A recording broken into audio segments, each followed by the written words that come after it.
Welcome to Trash Compactor. I'm Josh, and today I'm joined by Murray Oh, hello. and Chris. Hey, y'all.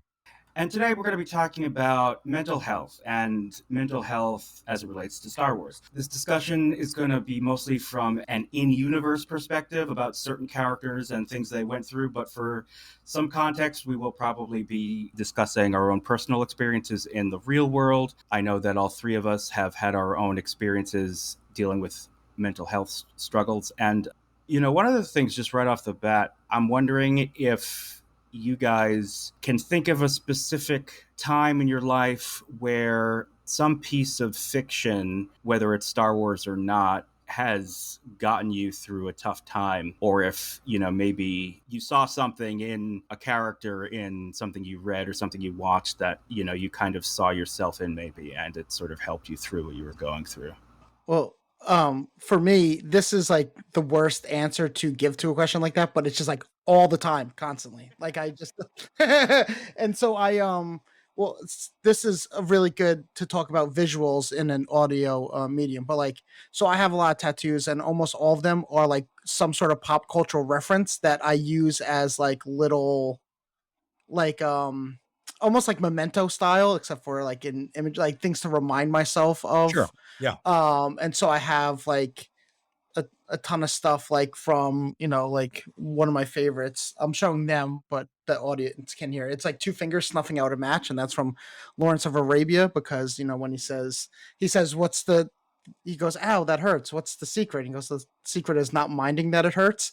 And now they're talking about snuffing out a match. But for me, that's just like life in general. Like, oh, what's the secret to, like sorting through mental health and stuff like that. And, all this stuff that sucks. Like, well, the only secret is like just doing it and not minding that it sucks. Like, so I'm like memento with all like pop culture stuff. And every time I read something or watch something, I'm like, oh, I get it. I get it. This guy awesome. And like, so like Cloud Strife from Final Fantasy VII, like he saves the world, and then he's just like clinically depressed. Like after that, I'm like, I get it. I get it. I've never saved the world, but I get it. So for No, I me, love it's it, like man. all the time, always. I was just gonna say no. I mean, I hear that. So my personal experience with depression was, uh, thankfully really limited because it was a situational depression, which I know a lot of people struggled with during COVID. And it took me a little while to identify that was what was going on, and get myself a therapist and really talk through it. But much in the same way, I also have tattoos that help like remind me. Especially when I was depressed and having trouble getting off the couch, like, it was part of why I was depressed was because, it's important to me to be a very active and involved father, as a stay-at-home parent, and I wasn't doing that while I was depressed before I realized what was happening. Even after I realized what was happening, I was better about it, but, I would, like, try an activity with my kiddo outside of, like, television for like 2 minutes. And when it wasn't successful, I was back on the couch and he was back in front of the TV. And I felt like absolute shit about it. I felt like an awful parent because, here's this 3-year old and, 4-year old. And why is he in front of the TV as much as he is? And it helped because that I could look at my tattoo, the one that I got for my son, on my arm, on the inside of my arm where it's prominent and I can see it. Um, and it would remind me of what I was trying to do for him and what I was trying to give him. And that sometimes I'm going to come up short, but this was a reminder to be patient, to treat myself with some grace. But specific to your question, Josh, I'll say that I definitely had that experience during COVID, rewatching West Wing. West Wing helped me a lot. It made me feel better. I know especially in the time of Trump, it was very much a fantasy, but it made me feel better. And Hmm. Avatar: The Last Airbender, which I discovered during COVID, and it was so light and funny. And later on, yeah, it got heavier, but it was real. So those are definitely some instances of like things that really literally helped me when I was at low points. One of the things that I think Star Wars has leaned into a lot more recently is showing us characters, showing us our heroes struggling. And, as someone who has had and continues to have mental health struggles, I find it very I think inspiring is the word I'm looking for, to see characters, especially heroic characters who have done larger than life things, struggling with life the way that I struggle sometimes. You know, I think that makes me relate more to these kind of unrelatable characters. You can do something heroic and your experience of life in the world can still be really hard, and those struggles can be just as hard, if not harder, than the actual physical fights or Absolutely. the outward struggles. No, absolutely. And I these are characters that I am, have said in the past that, growing up, even though they're very different, I really liked Batman and I really liked Spider-Man. Batman was the superhero I wanted to be, but Spider-Man was the superhero that I could be. And I think that's what we see with some of these characters in Star Wars, the way you're describing them, is that they're more accessible. It's not just, oh, I wish I were that character. It's, I can relate to this character better now through their struggles. So I could be this character. I could relate better. And that's, I think that makes for much more compelling storytelling. No, I agree. And I also think this is something that we'll probably touch on, but I do find it very interesting. We're going to be talking about three characters in Star Wars in particular today, and the mental health struggles that we see them going through depicted in the Star Wars movies and series. I find the reaction from fans to be very interesting. I know, obviously, there was a lot of negative reaction about how Luke Skywalker was depicted in The Last Jedi, and not quite to the same degree, but there was also some consternation about seeing how broken Obi-Wan was in the Obi-Wan Kenobi show. And I do have to say that those reactions kind of puzzle me a little bit. I think on paper, like on a superficial level, like I understand the idea that you looked up to these heroic characters, and then when you see them portrayed in a, I guess, unflattering light, like showing vulnerabilities or not, Mhm. being perfect and so heroic, so stereotypically heroic, I guess I can understand Yeah. like See, that I kind of used not to, sitting Yeah. right, no, I seriously, I guess. used to have that reaction when I Mhm. was younger. I think I've outgrown it now. But when I was younger, I did not like watching the end of Empire Strikes Back because here's Luke who's lost the fight, who's lost his hand, is despairing, has to be rescued by his friends and treated like very gently, like he did not save his friends. He didn't do anything he set out to do. And it used to make me, when I was younger, very uncomfortable to see Luke like that. So I think I get it. It's just that I feel like I outgrew that reaction a while ago. I Well, think that's that interesting. there's a few things that come into play. Like one, I'm sure we'll talk on in about later.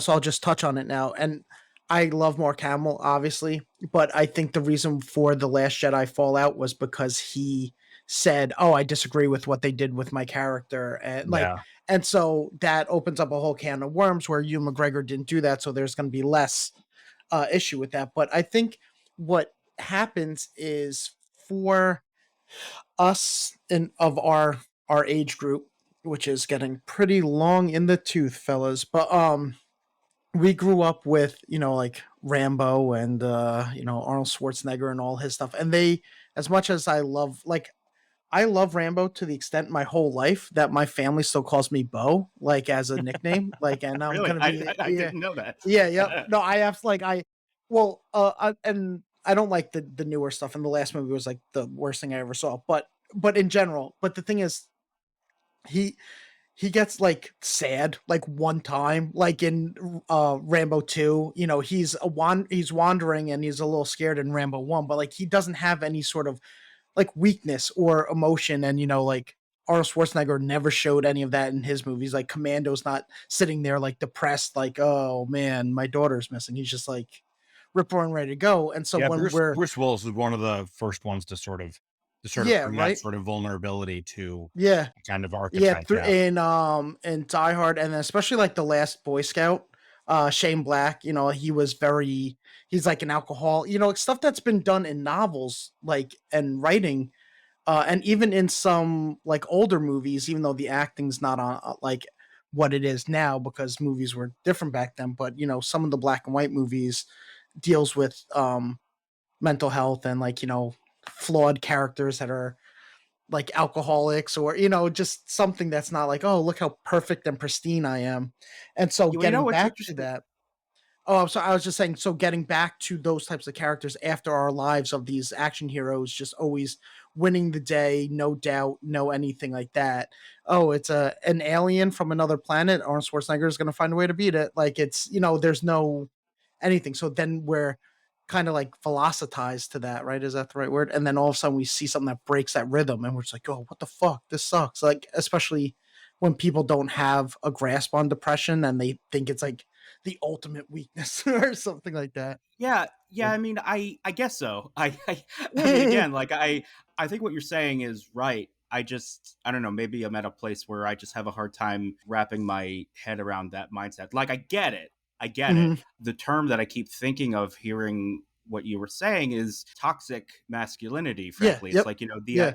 the idea that masculinity men are very limited in the kinds of emotions and reactions they are Mhm. allowed to have. It's a very narrow definition of what's quote unquote acceptable behavior. And I actually frankly think that that's where a lot of the more virulent critiques are coming from, because I do think that those views are kind of comorbid with other sort of what I would consider less savory social and political views as well. Um, I think it's sort of it's a reactionary impulse that's sort of about preserving this fragile, lost notion of masculinity that Mhm. never actually existed. Yeah, and I think it's something that like is stumps the three of us specifically is that we're all writers in some capacity with screenplays or plays or novels. So the idea of like a one-dimensional character is the least appealing thing Yeah, it's anathema. for Right. us to to like Yeah, well, wrap our that's certainly minds true as around. well. Like, Yeah, just to seeing The Last Jedi was like, that's the Star Wars movie that I wish I would have written, right? yeah, So, Murray, let's start with you. What character are you going to be talking about? the character I'm talking about is Watto. No, just joke. Oh, that's such a strong choice. I love it. Yeah. No, Obi-Wan, especially because the new series really like struck me and I was like, wow, this is like Obi-Wan is one of those characters that for the most part was very were like one-dimensional Rambo style up every time we saw him, right? He doesn't have he didn't really have anything to I guess be sad about. I mean, you would think maybe reminiscing about your former student who like you maimed and has turned around to destroy everything, you would have some emotion in talking to Luke about that and stuff. But overall, like Alec Guinness didn't. He's great. Don't get me wrong. I'm just saying in terms of emotional depth to the character, wasn't really there. And then when Ewan McGregor first was Obi-Wan in the prequels, there's just not a lot of emotional range that he, not that for him, but like that his character was expecting, you know, or expected of. So when we got to this character in the show, it really just struck me because for me it was like mental health, like a depression mixed with like fear slash anxiety of being found out, and then like your faith in what he believed in is completely rocked, and and I'm sure we'll touch on this with the Last Jedi. But what I really loved about Obi-Wan is, to me, there has been an uptick of characters that get so heartbroken or distressed that they throw out everything that they stood for, everything that they once loved, and they become this complete um like fraction of what they used to be. But to me, that's not really what happens. And if Chris doesn't mind me reiterating the example that he said of his what he struggles with his son No, is by all like means, go for it. the way that mental health works is you have every desire, every conscious desire to play and be present and relevant and do all these things, but there's just something that is blocking you from being able to do that. There's some sort of veil of mental health that gets in the way sometimes. But you don't go, fuck it, fuck being a dad. Like, like you still like, no, I still yearn to be that, because I love my child. That's what I want. And I think that in so many of these things where like, oh, let's make a character suffer from like depression, they just like, the character just throws out everything that they love and once stood for, and that's what's jarring. I mean, depression also looks different for different people. And Yes. I am not, again, we're, as Josh mentioned, we're not experts or anything. We're talking about our own personal experience and everything. And we have varying sort of involvement with it. But I think, what you're saying makes a lot of sense, Murray. It's for a lot of people, it's like it's like being forced to wear a suit of heavy armor, like chainmail or plate Hmm. mail, and it slows you down or it stops you from getting up out of bed in the morning, that sort of thing. And for other people, I think there are, there certainly are people who will throw it all away and quit. I think the problem I have with that narrative is that it's been portrayed so often and so Hmm. haphazardly and without any regard for context that Yeah. it ends up sort of being, in my opinion, irresponsible, because the way that I'm hearing you describe depression, like we still want to do these things, but like we're being stopped, is does seem to be sort of the majority of experience, but it's not portrayed that way in media, right? And I do think that No. there's a responsibility when you're an artist to think about the context in which you're creating a thing, uh, and in the context of mental health and depression specifically. I think that when creators are sloppy with that sort of portrayal and they don't think about how it will be received, um, I think I personally think that that's irresponsible. So I agree with what you're saying. I would like to see more of the more common Complexity depression that to we it. see, Yeah. rather than the whole, fuck it, I'm giving up, because that is less common and it definitely happens. But I think, again, sometimes as artists, we have a responsibility to the context of the moment. Oh no, I'm just curious. Do you know that it's less common for a fact? Because like my thing is that seeing a character who has given up, really what it is that they're running away from the things that remind them of what hurts. So it's sort of like, well, if I don't have those things that I care about in my life anymore, then they won't be able to hurt me anymore. This is just based on the reading that, again, as not somebody who's not an expert, but who's read about it a pretty decent amount, I will say, over the past like 6-7 years. I will say that it's there's a thought in some circles that everybody is somewhere on the autism spectrum. We're all there somewhere, and so it's sort of based on what I've read. There are a lot of people who deal with sort of low grade depression, but it's not necessarily identified as such because there isn't a premium put on our mental health. So Hmm. there are a lot of people who sort of deal with that low grade depression, rather than it spiking into the more severe depression that we often see that has people quitting on a thing, or giving up in movies and film and TV. And again, this is just Yeah. based on my own reading. So this is very, very anecdotal. I mean, that certainly makes sense. Yeah, I get why in movies they have to do it, because they have a much more compressed time frame to try to have a character change. The thing is, I have two quick movie examples that are not from Star Wars. I promise I'll get back to it. But the Well, did the you do thing you, for man? me, thing for me, and this is gonna sound out there, but I think you guys will understand it. The way that I personally view depression, and I know this is like fucking weird, but like I think that depression is a living, breathing creature that like is inside of us, and like you could, if you're like familiar with depressive episodes, you could like feel it coming. Like you could feel, like for me, I have different triggers. Like one, I get very nihilistic when I'm in depression, things where I'm like, oh fuck it, nothing matters. Like I did all this and what good did it get me? And then I also get very obsessive, which I think is a trait more attributed to anxiety, where I'll just watch the same shit over and over again. I'm talking like Community seasons 1 through 3, like I just, like as soon as I finish it, I start it again. And it's So when I see myself doing that, or I keep replaying a song over and over and over again, like, oh God, if I listen to this Bruce Springsteen song one more time, I'm going to explode.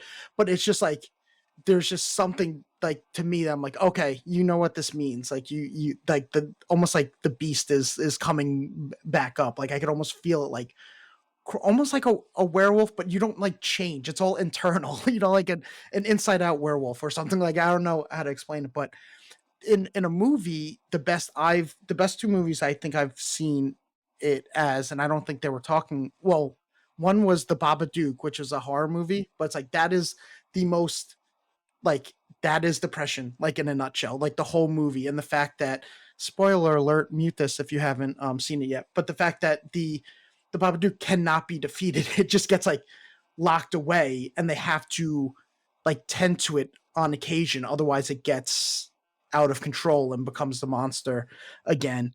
And then the other one is Anomalisa, which was that Charlie Kaufman stop motion thing where Didn't see it. everybody, oh, it's incredible. Every character is voiced by Tom Noonan, child, adult, Oh my female. god, And love it's Tom just Noonan. like, yeah, it's just like, oh no, that's like everything just seems bland and the same, and there's Yeah, no like spice to anything. So that's my view of depression. So when I see people throwing away, like characters throwing away everything that they loved and cared about, I guess especially with when it comes to Star Wars, which has a lot of like religious aspects to it. Of course there are like believers of religions that just say fuck it, I'm out, this is like garbage. But more often than not, you have people, excuse me, I'll say that one of them where I would love more than anything, as much as I love talking about religion in the Bible, I would love more than anything just like fuck it, this is like not even worth it, this is horseshit. It's more grief than it's worth. But then I can't, like my friend Jay Baker, he puts it, he says he's haunted by God. And that's how I feel, like I'm haunted by these beliefs that I cannot like walk away from it. And so when I see like a Luke Skywalker in Last Jedi walk away from something that he was so instrumental in, like literally he was the the last remaining Jedi for a while. He saved the galaxy, saved everything, and then he gets to a point where he's like, you know what? Fuck the Force, fuck all of this, I'm out. It doesn't ring true to me. But when you have like Obi-Wan and you see him going to work every day in that kind of like anomalisa, just like repetitive thing, he's got his schedule, and you could tell that he hates it. You could tell that he's sad. You could tell that, just like they were saying in the show, like Jedi have like this stink, like their good deeds like leave this like trail. Like you could see that he wants to do the right thing. He wants to defend that guy that's getting pushed around at work. Like he wants to do these things, and he's haunted by that desire to do it, but he just can't bring himself to do it. And that's kind of why I tied it in with Chris's story, where you have the strong desire to do something and you just can't like do it. It's hard to explain to people that haven't experienced it, because it's just like I have family members that are like, oh, go for a jog, go do this. It's like, oh well, I don't know, go fuck yourself, because that's not how it works. Like yeah, you're gonna have to bleep like all this stuff out, sorry, but have you listened to this podcast? I don't bleep that's stuff. true, but I was I'm on gonna like, say, which podcast have yeah, you been listening to? I'm on like a tangent, so I'm like worse than ever. But when people don't get it, that's the type of like information they offer. So I could see them looking at a show like Obi-Wan or Last Jedi and just like not getting it, not getting the desire to do the For right sure. thing, but just you can't. And it's like walking through mud. Like you want to get there. It's like I describe it sometimes as like how we know of like a functional alcoholic. Like you have functional depression. Like it's just like you get up, you go to work, you do the thing, but you don't do anything afterwards. You don't want to talk to people. You don't want to do anything. He's just like going through the motions. And so that was an aspect of Obi-Wan that I really loved. And the fact that he still was like, come on, like talk to me, like master, where are you? It's the same feeling of betrayal and feeling abandoned, but still being so haunted that you can't like just let it go. Yeah, I think you're right I think the depiction of Obi-Wan, who's obviously very depressed and very broken when we see him in the first few episodes of the Obi-Wan Kenobi show, like, it definitely is a depiction of depression that rings very true. We literally do see him going through the motions. Like, he gets up, he goes to work. The show makes it pretty clear that he has given up. He meets that other Jedi that the Inquisitors are hunting, and he's begging Obi-Wan for help. And Obi-Wan is like, no, you need to Mhm. forget this. Like, we lost and it's over. And for me, I was really struck by how disconnected Obi-Wan was from the Mm. Force, to the point where trying to levitate an object was a big struggle for him to re-tap into that state of mind to be able to do that. Like, that hit home with me in a surprising way. You know, when you go through a depression and you've been sort of out of the game for a while, that first time you try to do something that you used to do Mhm. all the time, and it's So like full of hard. rust and mud, and Yeah. yeah, it's Yeah, like, brutal. as soon as I saw it, I was like, yes, like, that really feels right. Like, that really resonates. Like, that really made me feel, what he was going through in a way that I don't think that I had. Yeah. Um, And his desire to do nothing, like it, like into the sense of like when Jimmy Smits, what's his character's name? Bail Bail Organa, yeah, Organa. Yeah, but he's he like, goes to you ask need him for to, help, and he's yeah, like, no. he's like, no, and it's like, and that's something that I can relate to, because it's just like, especially when I'm in the state, like I just hate doing things. It doesn't, it's not like, oh, I hate going out, I hate doing, like, no, I hate just doing stuff, just Sure. doing things. Yeah. I just want to do nothing, but then I'm mad at myself for not wanting to do anything. Like, but it's, so it's just like for someone to be like laying that at his feet, and of course there is the sense of loyalty to Luke, but then there is a little bit of, is he just using that as an excuse to get He out is of he doing is he doing is stuff? doing that. Yeah. Absolutely, And I'm absolutely. sure he doesn't find that he's worthy anymore because he's so rusty and stuff like that. But overall, like, it's just like, I just don't want to do it. Like, if I was, and who knows, if he was better at setting boundaries, maybe he wouldn't have done it in the first place. But it's just, He literally lives in a cave where he has, like, a mhm, mat on the floor, and the idea that he's been living here for 10 years. yeah, And, one of the things that also happens when you're in a depression is you stop taking care of yourself and you close yeah, yourself off from other people. You keep yourself isolated, which, from my understanding, is like one of the worst things you can do for I, yourself when you're depressed. And also, one of the insidious things about it is that a lot of what depression makes you want to do are the exact opposite things you should be mm, doing to, quote unquote, take care of yourself to get out of it. So one of the big ones is the connection and the human interaction and the community and the friendships. yeah. You need that to get you out of the depression. But what depression really does to you is it makes you want to be away from people and just be alone. Yeah, It because isolates you. yeah, it's a living, breathing creature that feeds itself. And it feeds itself. And one thing that I know that I actively have to do is take my cues from other people. Like, oftentimes I'm seeing kind of like a pushover, maybe because my wife will be like, oh, do you want to go for a walk? And I do not want to go for a walk, but I know that I have to follow her Should lead go for a walk. because, yeah, Yeah. exactly. Right. Because Right. if I give into what I want, I will be stuck here forever. So I will. So it's like, oh, do you want, so and so wants to hang out? Do you want to go? Like, it's like, no, but yeah, let me just get ready to go. And then when I'm It out, helps to have a Sherpa. yeah, exactly, 100%. And so that is something. So I just have to open the door and let my cat out. No problem. Speaking of Sherpas. Right. Exactly. Sorry. No, that's certainly very true. And I think you can see that in Obi-Wan. He needs the prodding from Bail Organa, his friend, Yeah. right? Who's like, "No, I need you. You're going to do this." And Right? Yeah. later from Leia. Yeah, And yep. later from Leia, right? Yeah, Right. 100%. And then he and- needs it again. Like he gets it from Tala too, because it gets to a point where he needs her help too. And I think that's part of what we see from depression too, right? Is that like the onus that it puts on the people we love to help guide us. And the more friends and family we have, the stronger our network of support is. The easier it is because it's spread out, and because sometimes we need help from different people. He was in a place where he wasn't able to hear he wasn't able to hear what Leia was saying.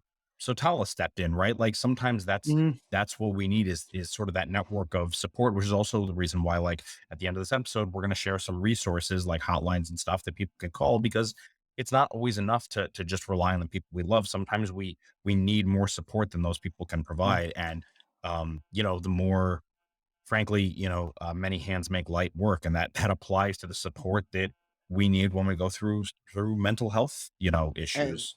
for sure. And Absolutely. some of that support also comes from, like, don't feel that you have to be around people that don't suffer from depression, because I know for me, I have support on both sides. Whereas, like, Right. Right. I could talk to Josh and just be like, oh no, man, I've been MIA, I'm going through it right now, just like my mental game's not there. And like he gets it, it's not like there's no like, oh, why don't you just try turning that frown upside down? Like, he just like you get it because you've been there. So having people that understand you be Sherpas also, like, it's almost like a leapfrogging, like, all right, now help me, I'll help you.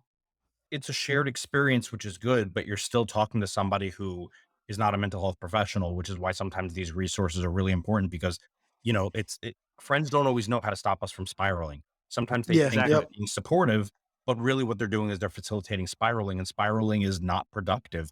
And if you called like 988, they can gently redirect you, because that's what they've been trained for, right? So I think that it depends. Sometimes what we need can come from a friend, and sometimes it can't. Sometimes it needs to come from a professional, Yeah. because you're right. Like it's an attempt to support, but it sort of ends up being Like an indulging. echo chamber, yeah, Right, right. sometimes, yeah. Yeah.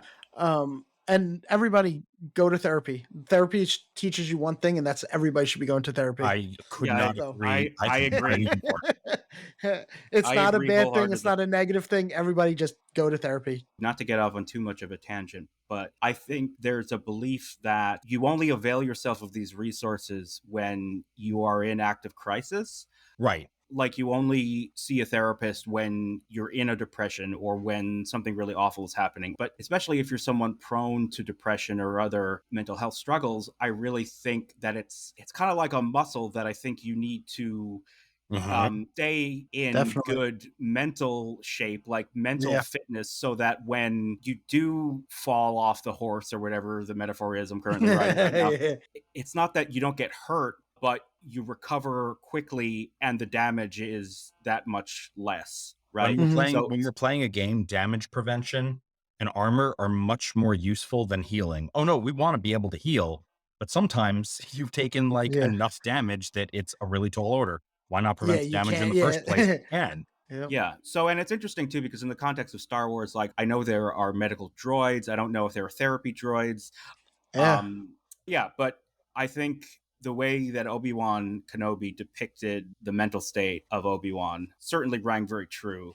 And very Um, true for someone who hasn't experienced any of that until then. You know what I'm saying? Like, he yeah, was I'm glad you like, mentioned that, because that is yeah, 100%, what I planned on talking about tonight as well, is seeing a person react to that when they haven't had to deal with it before. yeah, yes. when you're Well, always on top of the mountain, it's Mhm. yeah. right, exactly, exactly. Yeah. So, Chris, let's talk about your character. Sure. I was going to be talking about Luke, and Sorry, Luke. Luke who? Luke. so you know him in relation to Watto. So basically, what happened was Watto. Oh, yeah, that's Um, Oh, Watto's yeah. slave's son, right? right, right, Watto. Yeah, yep. Right. Yeah, he's a minor character. He just passes in the right. background. Everything Yeah. Star Wars through the lens of Watto. Um, so when we're talking about Luke Skywalker, Thank you for Oh, clarifying. Star Killer. Yes, Star yes. Killer, yeah, yeah. It's interesting, because I went back and I rewatched The Last Jedi. I didn't feel the need to watch the original trilogy, because I feel like I know them well enough. But it was interesting going back and rewatching The Last Jedi, because aside from some of the humor that for me sort of doesn't work at the beginning of the movie, it just reminded me of what a strong, I thought, portrayal it was of Luke, that he's struggling with this. And Mhm. it's interesting, because you mentioned it earlier, Murray. You mentioned this idea of giving up on a thing and walking away from it, and how that hit you the wrong way with Luke in Mhm. this movie. And the more I was thinking about it, um, it's not that it goes more, I think, hand in hand with what you were describing earlier, Josh. And I think what we see Obi-Wan do, right? Which is Obi-Wan decides that his responsibility is Luke, period, full stop. And he uses Mm, that as a reason to not engage in other places, right? Luke does the same thing. He decides the Jedi have to end. The only way the Jedi can end is if nobody ever finds the sacred Jedi texts and this mm, temple. And so by isolating himself there, he has removed the only person who could teach Jedi in the galaxy. And he's preventing people from somehow stumbling upon the ancient Jedi text because it's important to him that this not be perpetuated. It's important to him that he be the last Jedi. So what he has done is he has found a different purpose. And it's not really, even though he sort of starts to teach Rey, it's not mhm. really until he talks to Yoda. And Yeah. Yoda reminds him, we are what they grow beyond. That is the true fate of Mm, all masters. hmm. Um, Luke had never really, outside of Empire, which there aren't really any lasting consequences, Luke has not failed before, right? We Yeah. see in New Hope, he maybe like we don't really see him blame himself for Obi-Wan's death. Like he's upset that Obi-Wan is gone, but he doesn't really seem to blame himself for Ben's death. Um, and then in Empire, he fails to beat Vader, and that stings, but nobody gets hurt because of him, right? Even though he was told that the struggle his friends were going through would be undone. He doesn't Mm, any drawback to him showing up in Cloud City does not appear to be noticed by him. And then we've got Return of the Jedi, where he does succeed in turning Vader. He does succeed in saving his father. He does succeed, apparently, though it would be undone later, in destroying the Emperor. mhm. Um, he's never really dealt with failure before. And I think one of the most interesting things with regards to Luke's depression, and I do think it is depression, is Mm, that he's been forgiven by the person whose forgiveness he craves most.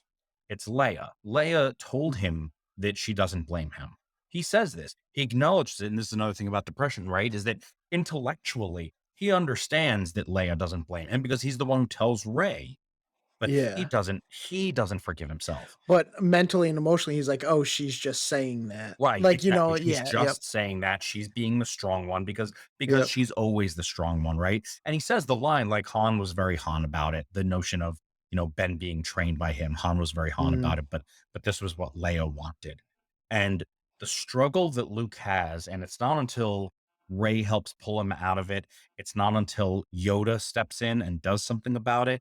burns the Um, Jedi text. He's like, "Fuck it, no one can right. have He him. It doesn't burns change anything." and then he and Yeah. then he talks to Luke, and he says, "Still, your eyes always on the horizon, not on the here and the now," and reminding him, why this is important. And he does say that we lost. Um, he says, "You lost Ben Solo. Mm, You cannot afford to lose Ray." He says mm, that. Actually, he says we cannot afford to lose Ray. So it's again that support system. It's the two of them together, right? yeah, Not just that's a bit other Jedi. like Um, people underestimate the power of the word "we" when you're right, going through shit. right. And he says specifically, he says, the greatest teacher failure is. But Luke Mm. doesn't know that. He doesn't know that Mhm. because he hasn't really failed before. So when he Yeah. fails on this monumental scale where most of his students are murdered by his star pupil who takes the remaining living students to the dark side, Mm, um, that's failure on a monumental scale. And so I was interesting because the more I thought about it, the more I was like, this is a situational depression, and he's not going to be able to escape it unless he gets help for it. But it's a situation that caused it, which I can relate to because I spoke about it earlier, that yeah. situational depression is something that people go through. And even though my situational depression is over because the situation that caused it is, for me personally, more or less over, there's still fallout to deal with. So Mm, even though I'm not depressed anymore, I am still dealing with the fallout of that. And so I think until Luke gets the help that he needs, it just fucking lingers. It just hangs over him. So it's really interesting in my mind watching The Last Jedi through that particular lens, through that lens of depression is super interesting because it's not that he is sort of quit on his task, right? It's that he has repurposed himself. And so that's sort of how he justifies stepping away, is that this is the priority, is ending the Jedi, not saving the universe, not saving the galaxy. Yeah, like trying to like stop the pain before it happens. One, And feeling like he's being yeah, productive in a way too, because he's doing the thing he thinks is most important, or at least he has yeah. convinced himself is most important. One thing that you touched on is that a major stumbling point with mental health is there is a fallout that does happen from depressive episodes, and I've seen people, mainly my dad when he was alive, not grasp that. And so whenever he would have an upswing from his like manic depression state, he would almost instantly go back into it because people would still be upset by or hurt by things he said or did or didn't do.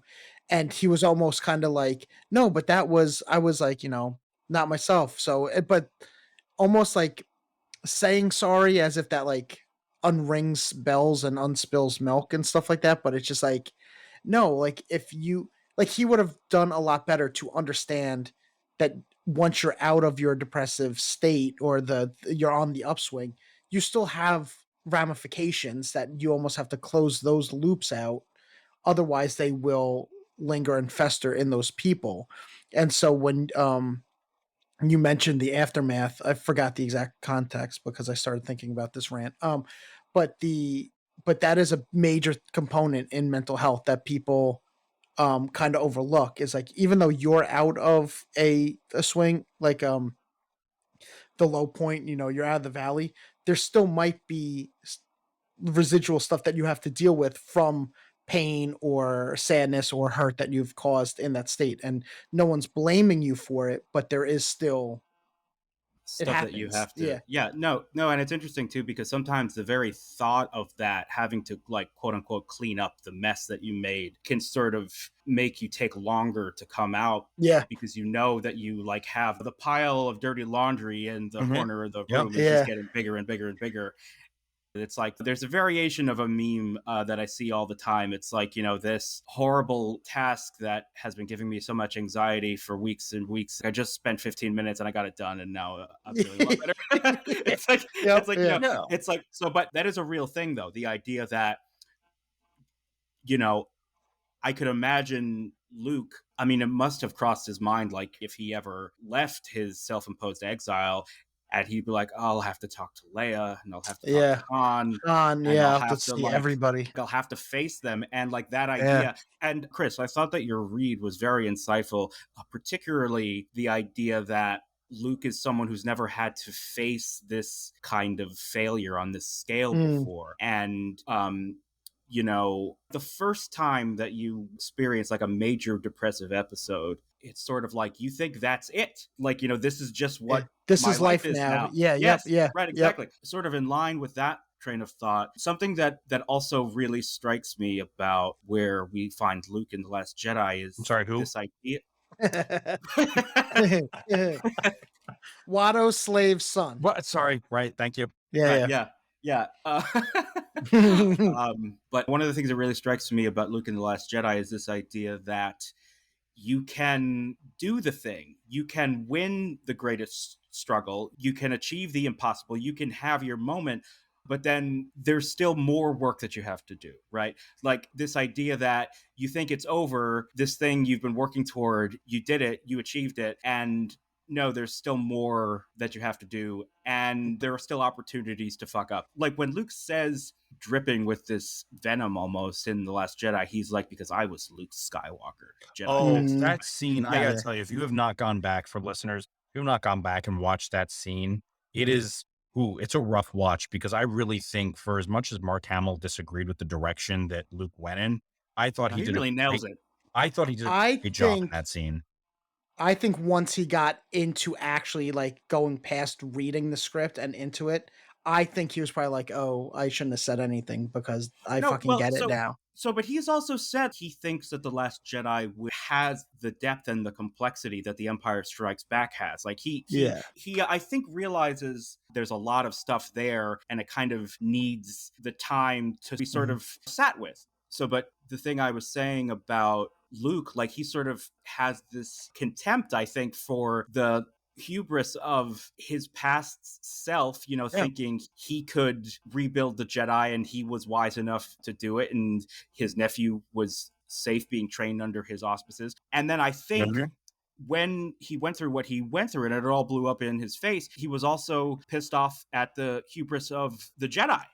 Oh, no, absolutely. He talks about it. He talks about how he's like, under the Jedi, they allowed Sidious to wipe them at the height of their power, at the height of the Jedi power. Mhm. They allow Darth Sidious to destroy the Republic, create the Empire, and wipe out the Jedi all in one fell swoop. And they also created Darth Vader. And they create Vader. So Mhm. like there is, it's not, it's he's created by his Jedi teacher. It's not incidental, right? Because that's what he does. He blames Obi-Wan for Vader's fall in the way he sort of phrases it. He says it was his teacher, and which of course Mhm. resonates with Luke because Luke feels as He's though he's Ben's the teacher. one. Yeah. He's the right. Ben is his fault, and it's really interesting because I like what you say about the legend and the way he drips with this condescension and this disgust, because I know this came before, and spoiler alert for the Mandalorian, but like we see Legend Luke, right? We Yeah. see him stride Yep. in his little X-wing, they're in the control room and they're going one X-wing, and he walks in Yeah. and he just takes down all of these dark troopers without breaking Yeah. a sweat. Like there's never Yep. a No, moment it's where we don't do incredible. anything Yeah. to it, right? So he does. So we see Luke at the height of his powers. And so if you watch it in that context, which again, Last Jedi came first, but like, I think that scene becomes even more powerful because we see that Luke bought into his own legend for that hubris that you were describing, Josh. Mhm. Well, yeah. Well, so the other thing, he's smarting from that, but then again, this is his first experience with this kind of disappointment, this kind of failure, this kind of depression. And the idea that there's still work to be done, like this isn't the end. And in some ways, you know, when you're on the inside of a depression, the thought that this is not the end, that there is more Mhm. to be done, that you will have to do, can sometimes add insult to injury. And that can make it even harder to get out of the place, knowing that you have to pull yourself out of this again.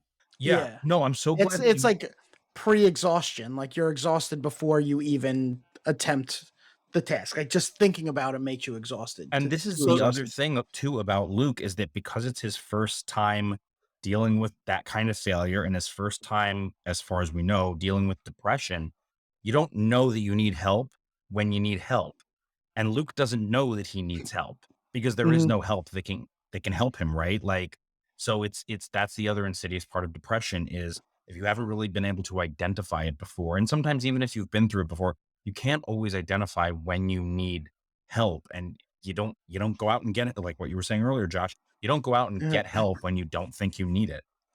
Yeah, and the thing that again, I'm no expert, I'm no anything, but there's something to keep in mind that when you're in a depressive state, the goalposts move, and that's not a bad thing. Like I've had friends that say, like when they're going through it, and they're like, "Oh, it took me till like 1 o'clock to get out of bed and showered," and I'm like, with all honesty, no irony, no anything, I'm like, "But you got out of bed and you showered. That's huge. Maybe yesterday that was just."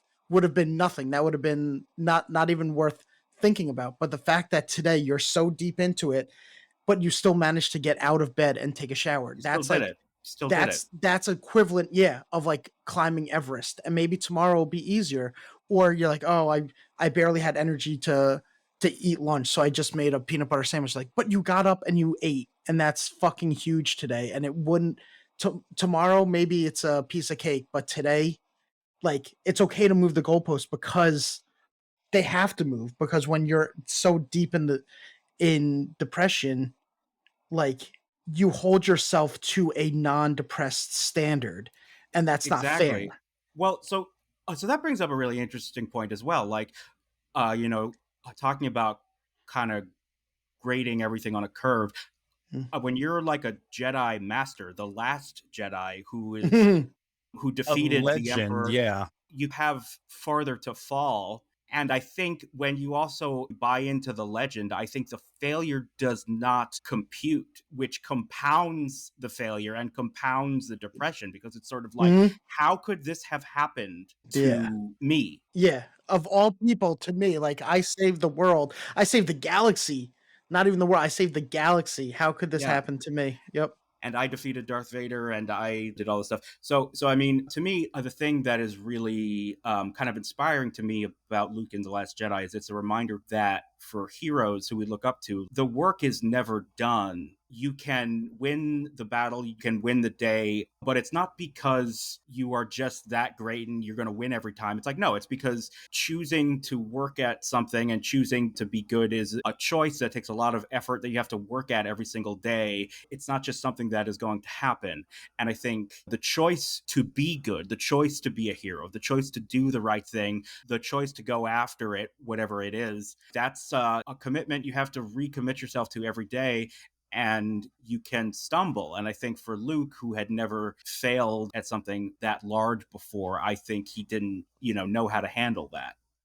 Going off of that, there's this imagery, and it fits into this episode, even though it has nothing to do with Star Wars. Is there's the TV show Scrubs. I actually can't watch it anymore because it was like the first show that when I was at my lowest point, I just watched it. I can't even tell you how many times I watched nothing but Scrubs. I didn't watch anything else on TV, just Scrubs on repeat on DVDs. So it's like as much as I like the show, it's like going back to that time frame of my mind is rough. But there is this great episode in which the John C. McGinley character, Dr. Cox, there's a big thing in which he hasn't lost a patient all day. He's doing an all day shift, 24 hours, and he hasn't lost a single patient. So they're trying to treat it like a baseball game, like a perfect game. Like nobody talked to him, like he's throwing a perfect game. And then it's like 11:55 and one of his patients starts flatlining and they're like doing compressions and everything like that. And the patient passes away with 5 minutes left. And then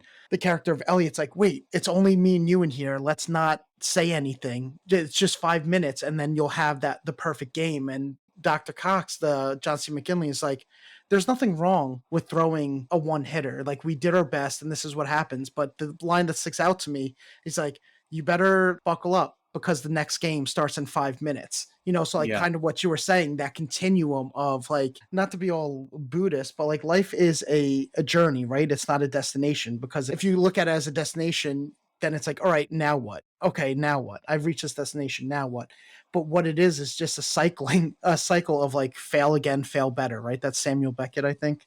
Fail again, fail better, fail Yeah, again, fail better. Yeah. And so, that's an abbreviation of it. Yeah.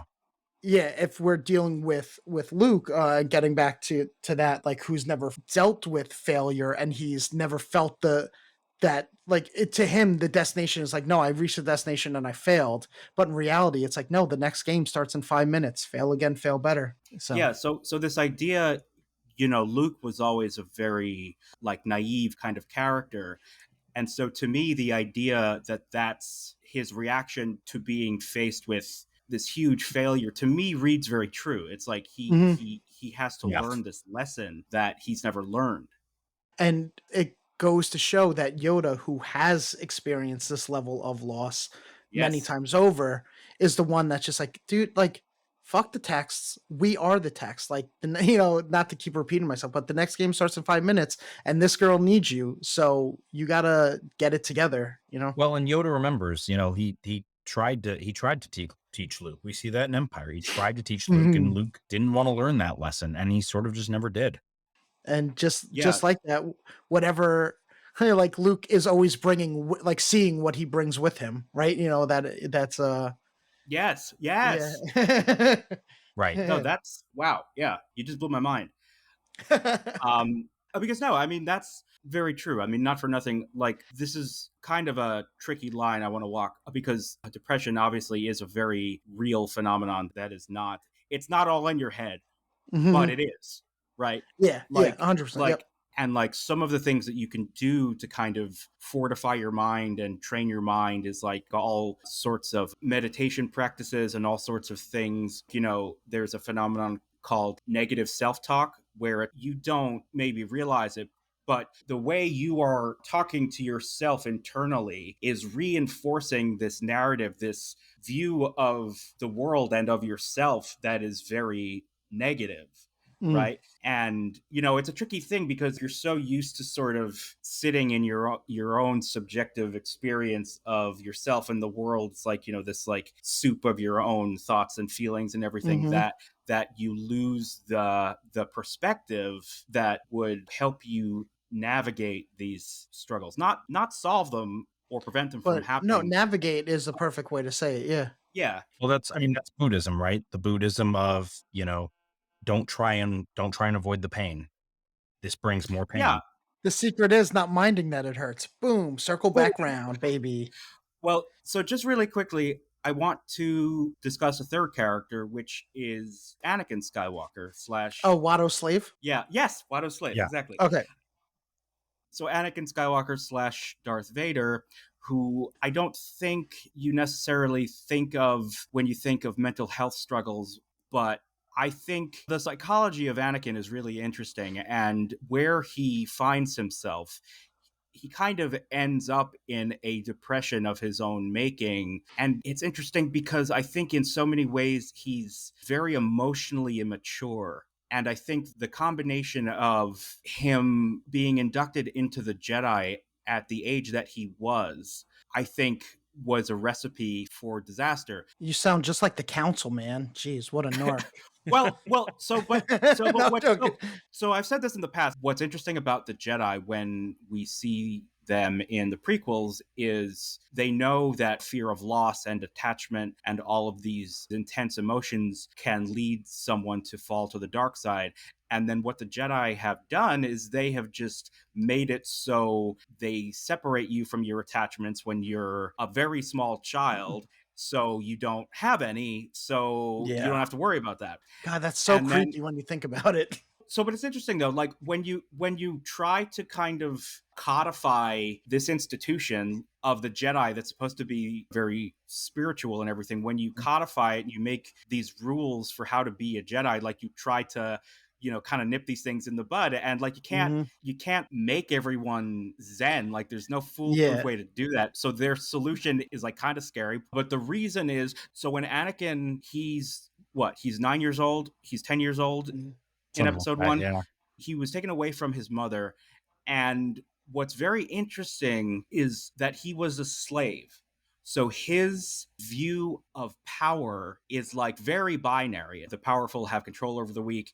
And I think his way of seeing the world is very black and white. And I don't think he can separate the desire for power. If you have the power, then that's good. Might makes right. Exactly. Yeah, and, Yes. like Thank you. like Thank you. he Yes. he's like such a good cautionary tale of people that besides being like misled and tricked and stuff like that, but if he has the power, he could do things correctly that other people were not able to do.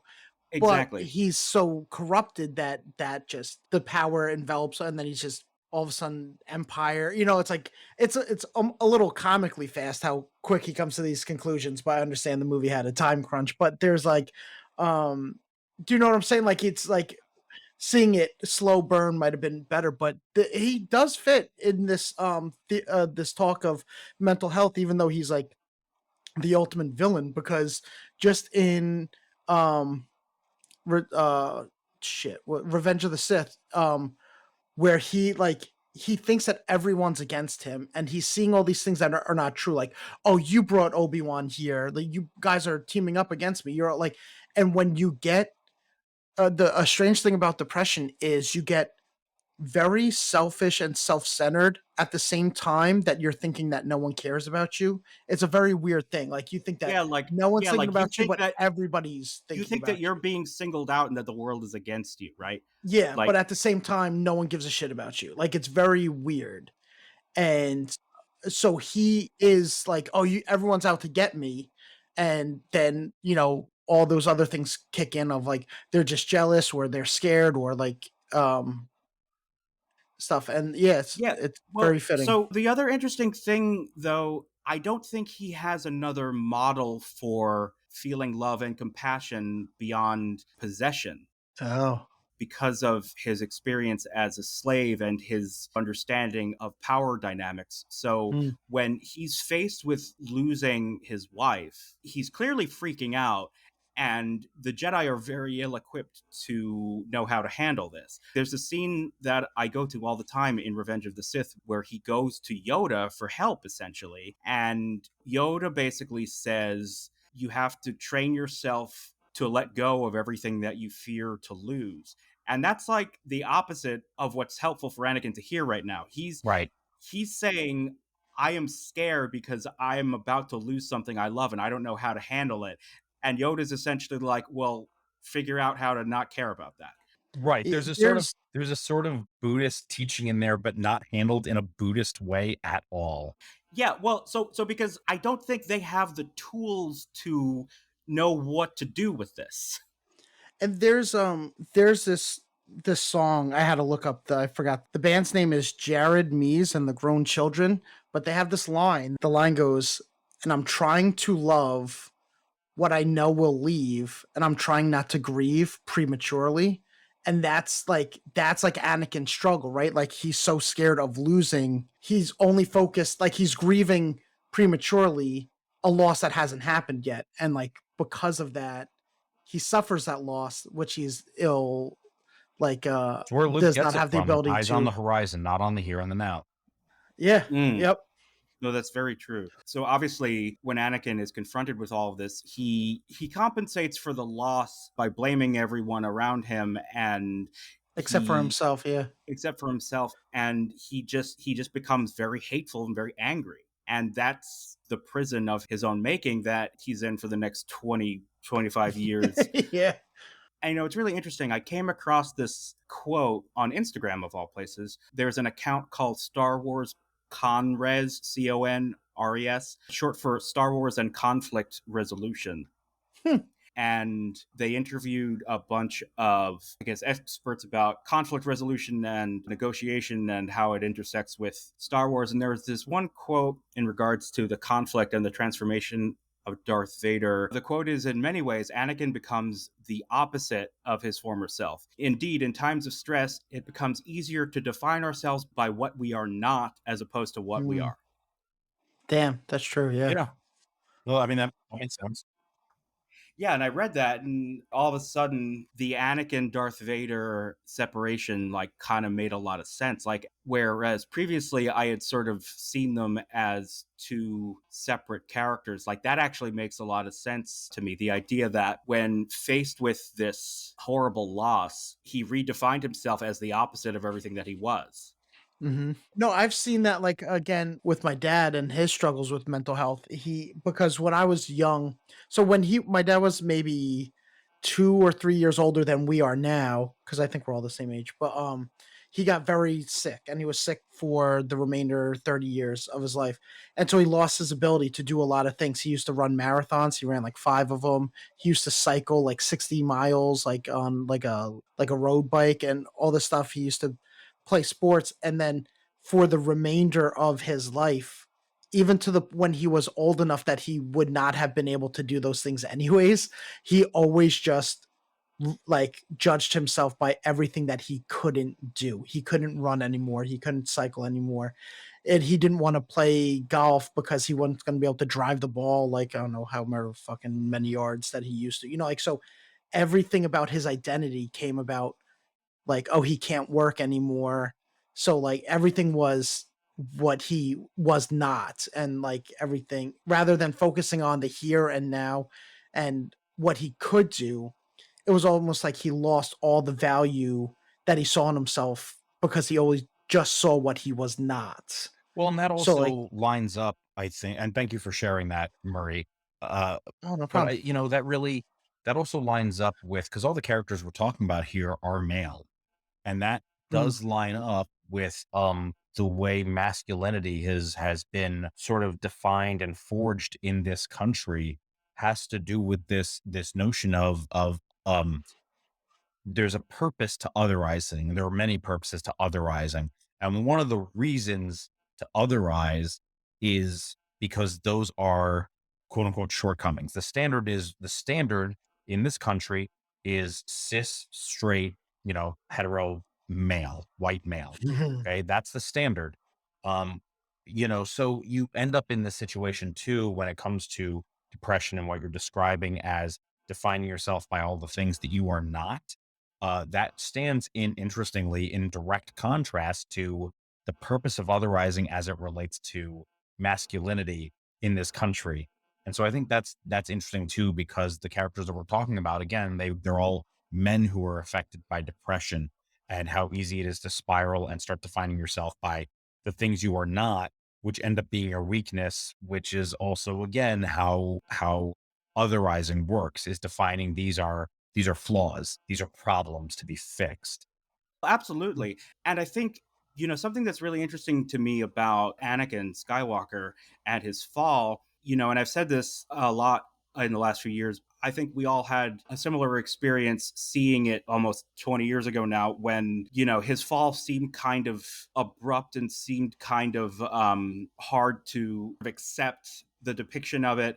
Hmm. In the last 5 to 10 years or so, I've really reevaluated that, because we see a lot of dispossessed, angry young men who kind of have started to believe these horrible, not true things in response to this, sense of desperation or frustration or confusion, or, not getting the things that they have been led to believe are rightfully theirs, and like trying to come up with an explanation for it. And I think when I see Anakin Skywalker now in the prequels, I see a cautionary tale, a depiction of an angry young white man who is acting out and who turns into an evil monster, and the whole galaxy pays for it. And I don't think it's a coincidence that this individual story, the story of this one individual, is intertwined with the fall of a cosmopolitan democracy into a totalitarian fascist state,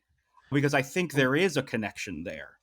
Yeah, I think kind of also touching on what you said when we are talking about the I'm not meaning selfish or self-centered in a like the way that it's normally used, because when I'm talking about depression, I'm also You're talking about the talking about literal myself. definition, that there's Yeah, not like necessarily a good or a bad to it. Yeah. yeah, and so there is what we're seeing now in that same vein is this like this selfish, like the whole world's against me type vibe, and it's coming through in very dangerous ways where there's people of power and stuff, but also in like things that make your me like roll my eyes, like say any story that's told on TV or movie that is from a female's point of view or a minority's point of view, or heaven help us, a minority female, then it's just kind of like there's like, oh, there's this agenda to it, all this like woke stuff, there's an agenda. It's like, no, not every story that's not about a white male is an attack or an agenda. It's just like the example that I'm thinking of the most, besides She-Hulk, even though that was a comic as far as I know, is the new Predator movie. It's getting like almost like hate bomb reviewed because, oh, of course it needs to be, like a Native American female that does all this stuff. It's like, but that's not, there's no like agenda to it. Like other people have stories to tell. But when we get into this mindset where everything is against, like I was gonna say against me, but I love that band and I don't want to bring negative connotations to the phrase, but everything's against us, like and an attack on us, even when it has nothing to do with us. And that kind of is also where we find Anakin, especially towards the third movie, is everything's a purposeful attack on him when it's like, but it's not. You're like, you're just there, man. Well, that's very interesting. My closing thought that I think is relevant to all three of these examples is that, something we do have to remind ourselves is that in the context of these stories, the stakes really, really are that high, right? Yeah. Like everything is a little bit heightened, right? So I think that these thoughtful, naturalistic depictions of characters struggling with mental illness do have to live alongside literal galactic Sure, ramifications. Yeah. Yeah. yeah. So it can be kind of tricky. I would just say that I appreciate the attempt to show the other side, the not so great side of heroism. Yeah. Very true. I would say. What about you guys? Any closing thoughts? So I think I've said everything that I've ever thought in my life on this topic. So I think I think we're good. But everybody, this is important to talk about. Take the stigma out of it. You don't have to go bragging about being depressed, but take the stigma out of it so people are more comfortable knowing that they're not alone. I highly encourage therapy. And yeah, that's where I am. I also co-sign the seeking therapy. I think it's good for everybody, and I'll just reiterate that it's not just for when you're in crisis. I think it's actually Yes. most effective and most useful to do it semi regularly. You don't Yeah, have to as a do it every Yeah. preventative. week. Yeah. Yeah. Yep. It's Um, proactive. And also to Yeah. be clear, when I say preventative, I don't mean it will prevent depression. That's not how it works. It's a preventative from, from it being worse than maybe it could be. Yeah. It gives you the tools to navigate it. That's the phrase that was used, Yes. the word that was used earlier, navigate. And I think it's great. Let's stick with that.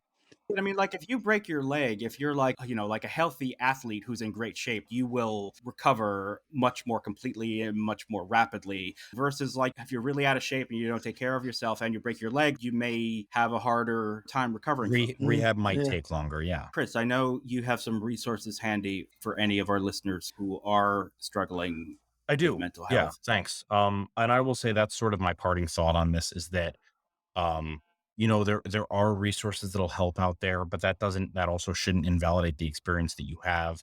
I would say that the 988 suicide and crisis lifeline that's now available, I think, is great. The US based suicide prevention network. It's over 160 crisis centers that provide 24/7 service via toll free Mm. hotline. Again, the number is 988, and that's available to anyone in suicidal crisis or emotional distress. Okay, so it's not just for suicide, it is for mental health crisis as well. I would say visit NAMI.org. That's NAMI.org. And Josh, I don't know if you can share some of these links that I'm going to mention in the For show sure. notes or whatever. That would be great.